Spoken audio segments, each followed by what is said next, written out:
All right, look, you haven't got much time. Give me 3 things you would do if you were president tomorrow. Top priorities. Oh, let me talk about executive leadership. I will have a bipartisan cabinet of the best and brightest Americans, Democrats and Republicans. I will have a youth cabinet. I will employ zero-based budgeting. I will actually manage our federal government in a fiscally responsible manner. I will address the southern border, which is an unmitigated mess and disaster, inhumane, horrible for our economy and our international reputation, and we must reform our asylum policies. And then I will do what is most important for Americans right now. Costs and chaos are out of control. Life is unaffordable. 60% of Americans living paycheck to paycheck, 40% cannot afford a $400 emergency.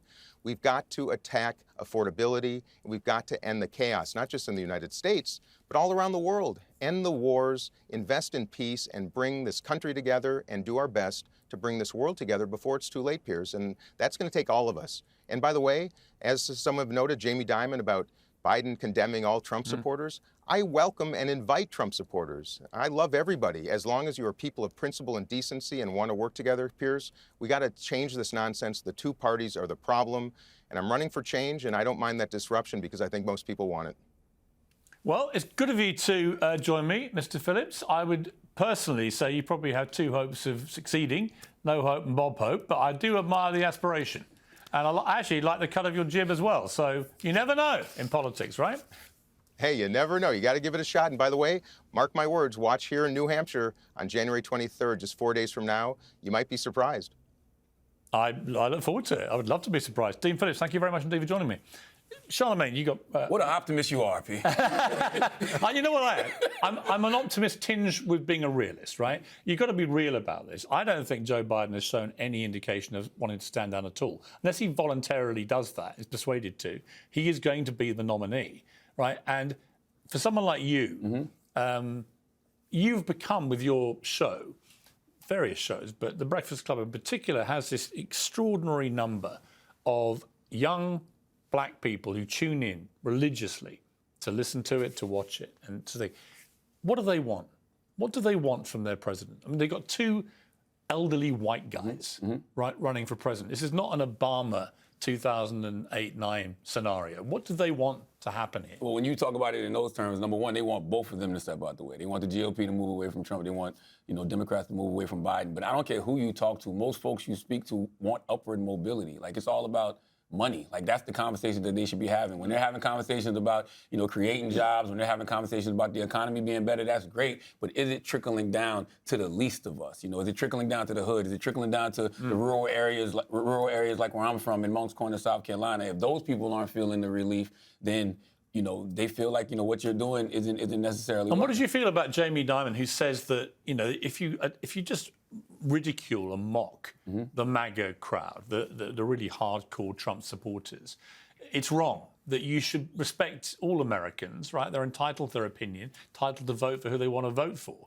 I thought he had a point. He also had a point that if you just over-demonize Trump, I think I said on your show, I met Chris Rock after the 2016 election the next day, and he said, if someone's murdered 8 people, don't go around saying he's murdered 9 about Trump. In other words, if you just exaggerate how bad he is, people are going to find out. See, that was 2016. I think in 2024, we kind of see what a Trump presidency is like and how bad it could potentially be. And what are you most worried about with him?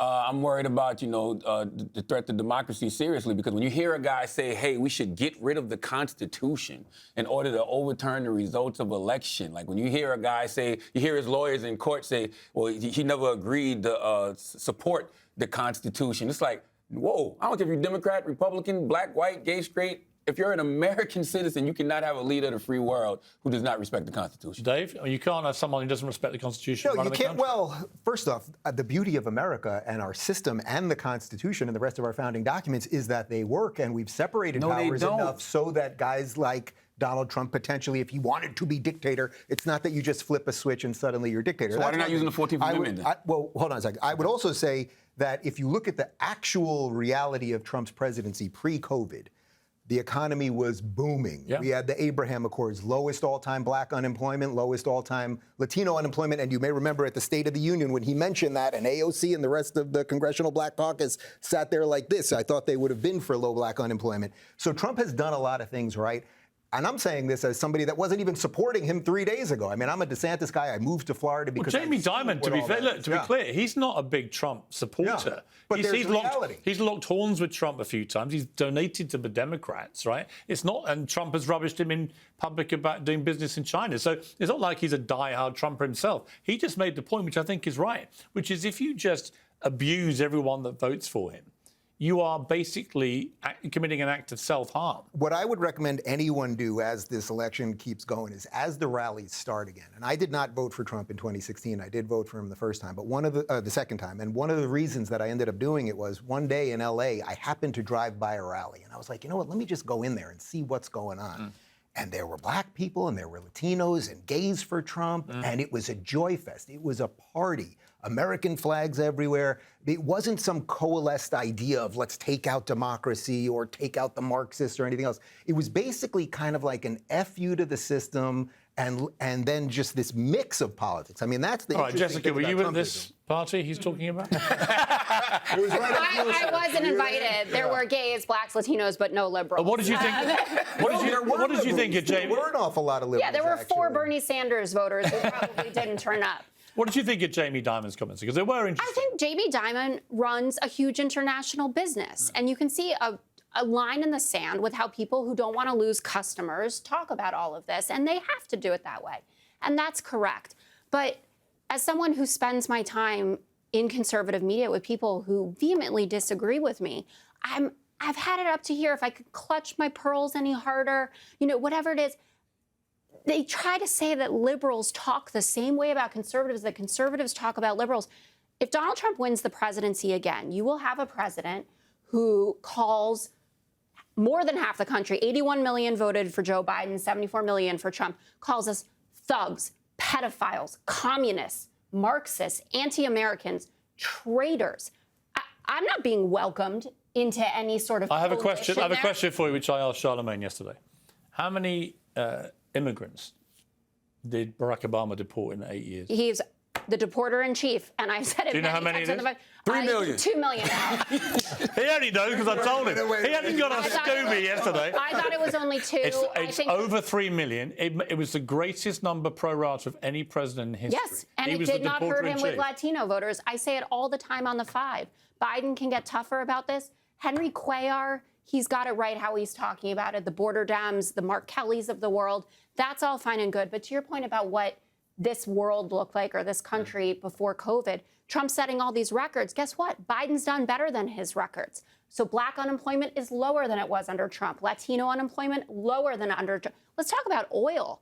I can't even tell you how many times I've been told, drill, baby, drill. Well, Joe Biden's doing it. 13.3 million barrels. It's the highest amount of oil produced by any country in history. Good sales pitch. But here's the critical question for all of you, and it's a one-word answer. If it's Biden-Trump in November, Who am I voting for? Who wins? I do believe Biden wins. Trump. Charlemagne, the casting votes. But by the way, that's what's so scary about it. Like, Right, that you have to think. And by the way, you don't have to want this to happen. But you're talking about, I know, but you're talking about a guy who has 91 criminal charges, a guy who says he wants to be a dictator for a day, a guy who says we should rip up the Constitution. Against a guy who doesn't know what day it is. And that's what I'm saying. So if Biden has done all of these great things and he's up against that and we're still not sure I need a name, Charlemagne. Is he winnable? I really don't know. You got to give me a name. Who's going to win? Biden v. Trump. It's The not rematch. Dean Phillips. It's not going to be Dean Phillips. I really, truly don't know. If I had to say right now, I would say Donald Trump. Wow. There we go, the casting vote. Charlemagne the God, the man with his finger on the pulse of America. Trump. Maybe, but I don't know. I really. It's a long time. That's what's so scary about it. There's a long time to go. Brilliant to have you all. Thank you very Thank much you so indeed. much. Thanks, Piers.